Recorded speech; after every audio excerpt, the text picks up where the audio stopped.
2026-2027 ఆర్థిక సంవత్సరం బడ్జెట్ను కేంద్ర ఆర్థిక శాఖ మంత్రి నిర్మలా సీతారామన్ పార్లమెంట్లో బడ్జెట్ బిల్లును ప్రవేశపెట్టారు. దాదాపు 80 నిమిషాల పాటు నిర్మలా సీతారామన్ ప్రసంగాన్ని కొనసాగించారు.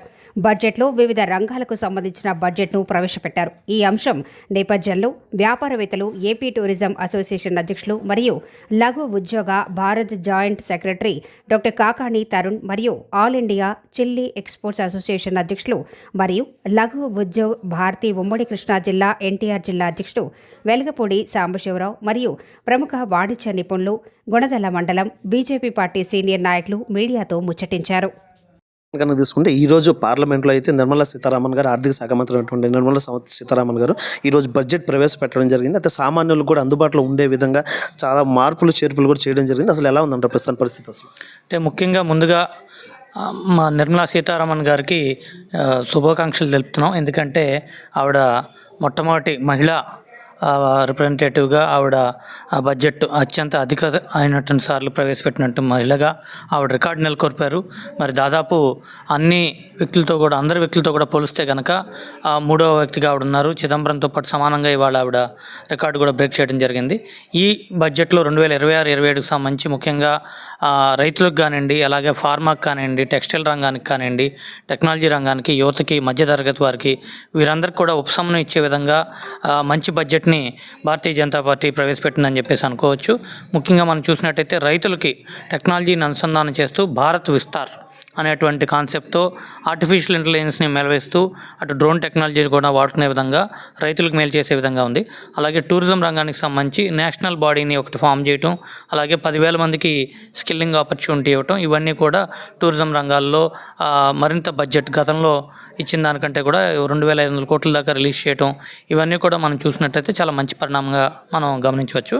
అలాగే రైల్వేస్కి సంబంధించి 7 స్పెషల్ కారిడార్స్ కానివ్వండి, పవర్ సెక్టర్ కానివ్వండి, వీటన్నిటికీ సోలార్ ఎనర్జీకి సంబంధించి కానివ్వండి, అలాగే మహిళలకి సంబంధించి డ్రోన్ దీది అని ఇటువంటి ఎన్నో స్కీమ్స్ ప్రవేశపెడుతూ ఈ బడ్జెట్ మధ్యతరగతి వారికి అనుకూలంగా ఉంది.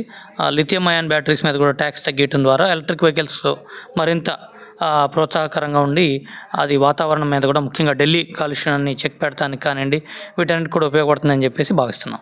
బడ్జెట్లో మంచి అవకాశం ఇచ్చారు. మధ్యతరగతి ప్రజలు ఎవరైతే ఉన్నారో వాళ్ళకి మంచి ఉపశమనం కలిగింది.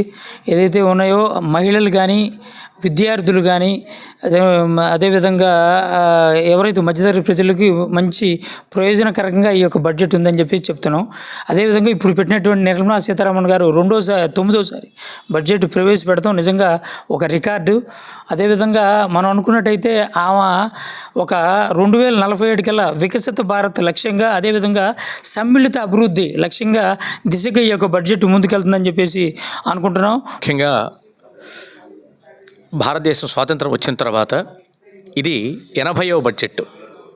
అందున ఎన్డీఏ గవర్నమెంట్లో 9వసారి నిర్మలా సీతారామన్ గారు మా బడ్జెట్ ప్రవేశపెట్టడం అనేది చాలా ముఖ్యమైన, మనకందరికీ కూడా అదృష్టమైన అంశం. ఎందుకంటే ఇదివరకు గవర్నమెంట్లో మహిళల్ని చాలా కించపరుస్తూ వాళ్ళ యొక్క ప్రాధాన్యత లేకుండా చేసేవాళ్ళు. కానీ మహిళ అనేది ఆర్థిక శక్తిగా అవతరించడానికి రూపొందే కారణం అని చెప్పేసి మన మోడీ గారు నిర్మలా సీతారామన్ గారిని ఆర్థిక మంత్రిగా ప్రవేశపెట్టడం తర్వాత అనర్గళంగా, అత్యద్భుతంగా, అంటే పేదవాడికి, చూసేవాడికి కూడా చక్కగా వివరించేట్టుగా ఆర్థిక విశ్లేషణ కానీ ఈ విధంగా చేయడం అనేది మన యొక్క మోడీ గారి యొక్క అద్భుతమైన పనితనానికి నిదర్శనం. ప్రధానంగా చూసుకుంటే విజయవాడ గుణదల తూర్పు నియోజకవర్గం ఏదైతే ఉందో, గుణదల మండలంలో ప్రతి ఒక్క కార్యక్రమం కావచ్చు, లేదంటే సభ్యత్వ నమోదాలు కావచ్చు, ప్రతి ఒక్క కార్యక్రమంలో కూడా చురుగ్గా దూసుకుపోతున్నారు.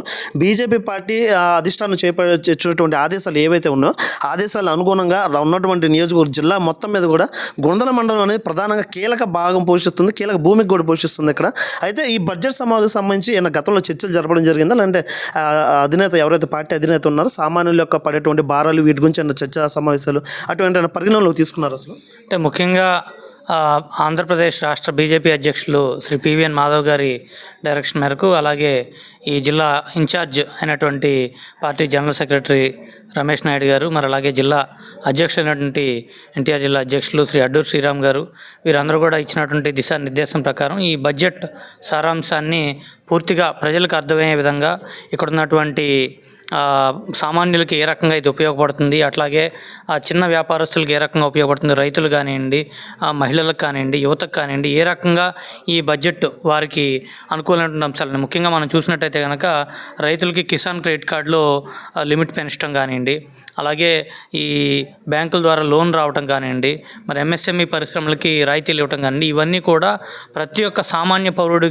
దృష్టి వరకు వెళ్ళేటట్టు ప్రతి గడప కూడా ప్రచారం చేయాలనేది ముఖ్యమైనటువంటి ఆదేశం. దాని ప్రకారం విజయవాడ తూర్పు నియోజకవర్గంలో మేమందరం కూడా కలిసి పనిచేస్తూ ఇక్కడ ఉన్నటువంటి జనరల్ సెక్రటరీ కోల్పల్లి గణేష్ గారు కానివ్వండి, అలాగే పోతంశెట్టి నాగేశ్వరరావు గారు కానివ్వండి, మరి ఈ కార్యక్రమానికి ఇన్ఛార్జ్ అయినటువంటి మన వంగపల్లి రామకృష్ణ గారు అయితే కానివ్వండి.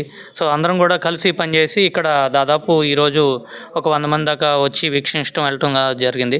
కాబట్టి ప్రతి ఒక్క సామాన్యుడికి కూడా ఇక్కడ ఉన్నటువంటి బడ్జెట్ విలువ, దీని యొక్క ఇంపాక్ట్ ఏదైతే ఉందో అది వారికి తెలియాలి అనేటువంటి ఉద్దేశంతో ఈ కార్యక్రమాన్ని చేపట్టడం జరిగింది. అంటే పార్టీ కార్యక్రమాలు అంటే ఎక్కువ మంది పాల్గొనడం చాలా వరకు అవాయిడ్ చేస్తూ ఉంటారు. అయితే చాలా వరకు హంగు ఆర్భాటాలు ఉంటేనే వస్తారు. కాకపోతే బడ్జెట్ సమావేశం అనేపాటికి పార్టీలో ఉన్నటువంటి తూర్పు నియోజకవర్గం, ఈ గొందల మండలంలో ఉన్నటువంటి కీలక నాయకులందరూ కూడా ఒకేసారి హాజరు కావడం, అందరూ ఇక్కడే ఉండడం, గతంలో జెండా దిమ్మలు పెట్టడం కానీ, లేదంటే సభ్యత్వ నమోదాలు చేయడం కానీ, అంతా ఒక కోలాహలం అనేది ఓన్లీ తూర్పు నియోజకవర్గం ఈ గొందల మండలంలోనే ఎక్కువ కోలాహలం కనబడతా ఉండేది. అయితే ఇక్కడ ఉండడం అంతా ఈ సంతోషకర వాతావరణంలో పార్టీ ప్రవేశపెట్టినటువంటి మంత్రి గారు ప్రవేశపెట్టినటువంటి ఏదైతే బడ్జెట్ ఉందో ఇది ఎలా అనిపిస్తుంది, అది అట్మాస్ఫియర్ అంతా? ముఖ్యంగా మనం చూసినట్టయితే కనుక ఇక్కడ తూర్పు నియోజకవర్గం అనేది కీలకమైనటువంటి భూమి పోషించాలి భారతీయ జనతా పార్టీలు అనేది మన ఒక ముఖ్య ఉద్దేశం. దాని ప్రకారం ఇటీవలే 3వ డివిజన్లో కొనదల మండలం ఉన్నట్టు 3వ డివిజన్లో కూటమి కార్యాలయం ఓపెనింగ్ అయితే కానివ్వండి, అలాగే 4వ డివిజన్లో ఉన్నటువంటి ఆఫీస్లో మన కార్యాలయం ఓపెనింగ్ అయితే కానివ్వండి, అలాగే జెండా దిమ్మలు అయితే కానివ్వండి, ఇవన్నీ కూడా ఏంటంటే కూటమి నాయకులు అందరం కూడా సమన్వయంగా పనిచేసుకుంటూ ముందుకెళ్తున్నాం. ఇక్కడ ఉన్నటువంటి 3 పార్టీలు కూడా కలిసి పనిచేస్తూ ప్రతి ఒక్క నాయకులు పెన్షన్ పంపిణీలో అయితే కానివ్వండి, ఇంక మరి ఏదైనా అయితే కానివ్వండి, అవన్నీ కూడా తూర్పు నియోజకవర్గంలో బలంగా కలిసి పనిచేస్తూ వస్తున్నాం. ఇవాళ ఇక్కడ చూసినట్టయితే కనుక Andhra Pradesh Bharatiya Janata party media incharge అంటే కిలా దిలీప్ గారు అయితే కానివ్వండి, అలాగే మీడియా ప్యానలిస్ట్ రవీంద్ర రెడ్డి గారు అయితే కానివ్వండి, మరి పార్టీలో ఇతర కీలక నాయకులు ఎవరైతే ఉన్నారో అందరూ కూడా హాజరవటం, ప్రజల్లోకి ప్రతి ఒక్క భారతీయ జనతా పార్టీ కార్యక్రమాన్ని ముందుకు తీసుకెళ్ళటం అనేది లక్ష్యంగా కలిసికట్టుగా పనిచేస్తున్నాం అందరం. టోటల్గా చెప్పాలంటే ఈ బడ్జెట్ చాలా బాగుందండి.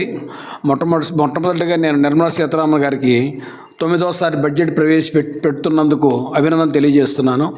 ఇలాంటి బడ్జెట్ ఈ మధ్యకాలంలో ఎప్పుడు చూడలేదు. ఎన్నిటికంటే కూడా ఈ బడ్జెట్ ఇంకా బాగుంది.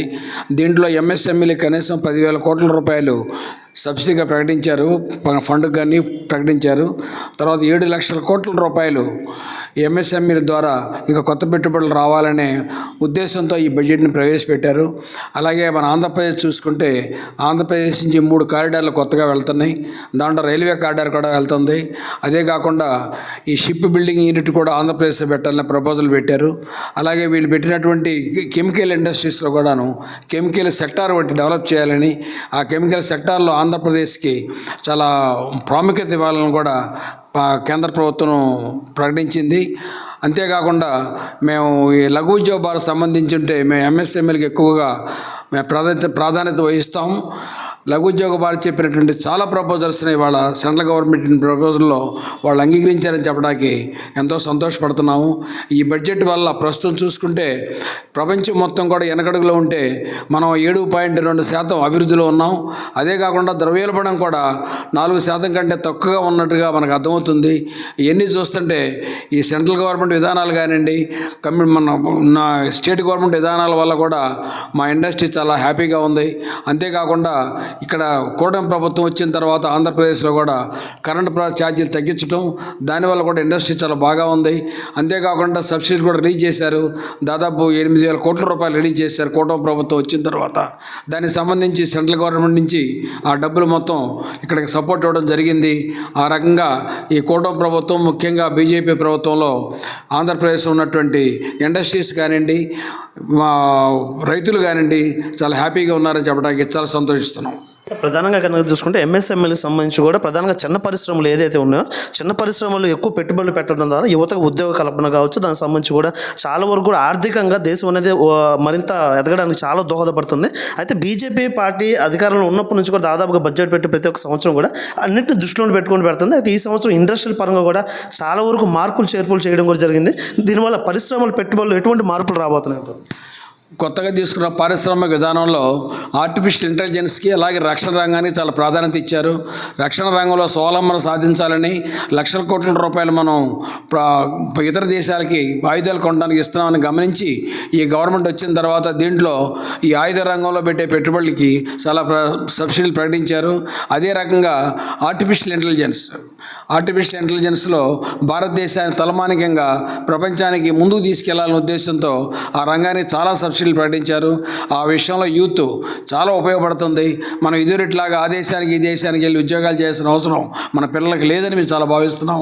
అది చాలా గొప్ప విషయం. దాంట్లో మోడీ గారిని ప్రపంచం మొత్తం అభినందిస్తుందని చెప్పడానికి గర్వంగా ఫీల్ అవుతున్నాం.